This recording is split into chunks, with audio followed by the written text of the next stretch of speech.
Hello guys, welcome back to Profit Quest Unit 3 Credit in Debt. My name is Adarsh Kannappan, and today we will be talking about the debt accumulation timeline, the credit score, and finally, where someone could be able to take out a loan. So, in the last few videos, we talked about what a loan really was. So how do I take out a loan? The effects that taking out a personal loan could have on my bank account. Debt accumulation, so what are the two parts of loan that I should really worry about? The two types of interest that I should be worrying about, or especially how I should be worrying about compound interest and how I should be calculating compound interest. The accumulation and the accumulation of credit card debt. So here I kind of built a interest timeline that someone who has to start paying back interest might want to follow. Now this is pretty basic. But at the start of it, you've taken out the loan, you're very early on, and let's say this was 1 or 2 interest terms in. You're not necessarily debt-free as the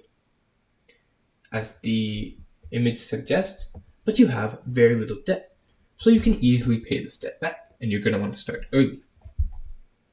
Now, again, in step 2, maybe your debt is going a little high, but you're still okay. You might want to pay it back at ASAP, but you're still okay at this point. You still have money. Hence the piggy bank. In step 3, your debt starts building. So this is where you might want to start getting a little cautious. Okay, I see all of this debt. I might have to start paying it back soon. But you're still okay. Now, step 4, this is where you want to start panicking. Or not panicking, but this is where you want to start worrying about your debt. So in this step, you would want to start paying back your loan. Paying back your loan should be priority number 1, as you don't want it to get to a point where you cannot pay it back. And finally, in step 5, this is in red because this is where you want to start paying back your loan immediately. If you fail to start paying back your loan at this step, it might follow you for the rest of your life and hover over all of your financial transactions until you pay it back. It might build up to a point where you just cannot pay it back anymore, and that could also have some extreme impacts on someone's life. So yeah, this was just a little timeline that I built up to maybe guide you in your debt paying back journey.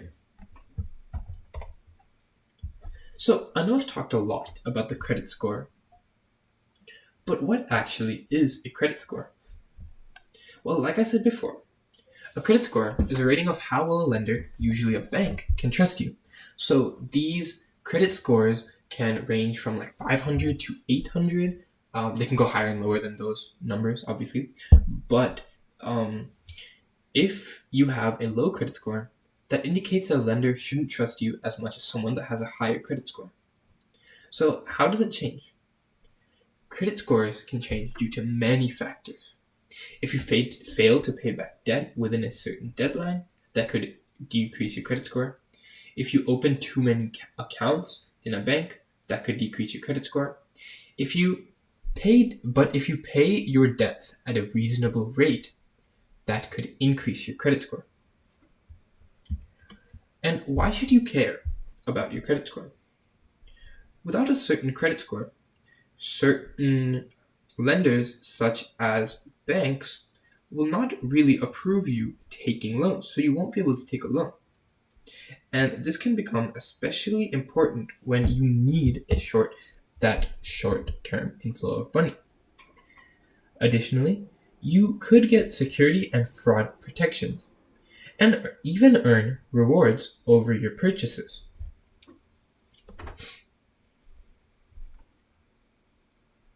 With a good credit score. Now, there are 2 main ways you can get a loan. There are bank loans, which are overseen by the bank, and private lenders, which are run by private companies. So, bank loans gain interest with their fixed interest rates. So if you guys remember from part 2 of Unit 3, Module 2 of Unit 3, most banks will use compound interest to build upon one's debt. And the amount of interest could also change with someone's credit score. Bank loans are usually less expensive in the prepayment and origination fees, but it also might be harder to approve that you're eligible for the loan. You might have to provide collateral or more documents than a private lender.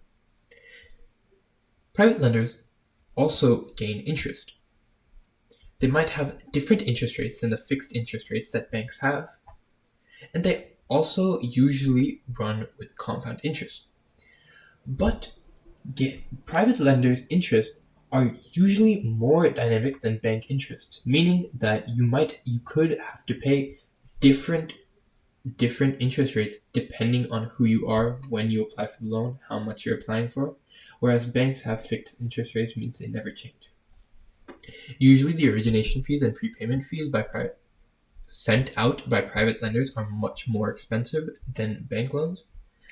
And it could also be easier to approve for a loan because you're paying them money. That might be approval enough for some private lenders, but not all.